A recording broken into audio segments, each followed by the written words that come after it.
ఈరోజు ఏంటంటే ఇప్పుడే స్విగ్గీ చేశాను అనమాట. స్విగ్గీ ఇన్స్టాల్ చేసిన మధ్యాహ్నం ఇన్స్టాల్ చేస్తే అది ఇప్పుడు అయింది. ఈరోజు ఫస్ట్ రోజు ఒక్క ఆర్డర్ అన్నా చేయమన్నాడు అనమాట.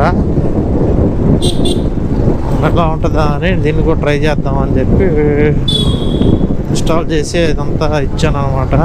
డీటెయిల్స్ మొత్తం ఫిల్ చేసినాను. అయితే ఈరోజు స్విగ్గీ వేస్తున్నాను అనమాట. అంటే వాళ్ళు ఒకటేమన్నాడులే కానీ చూద్దాం ఎన్ని అవుతాయో, ఎలా ఉంటుందో. నైట్ టైము మరి మీకు విజువాలిటీ కనపడుతుందో లేదో నాకు తెలియదు, కానీ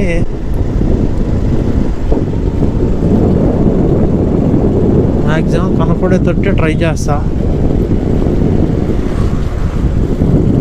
ఎందుకంటే ఫోక్ ల్యాంప్స్ వేసిన కొంచెం వ్యూ మీకు బాగా కనపడాలని చెప్పి చూద్దాం.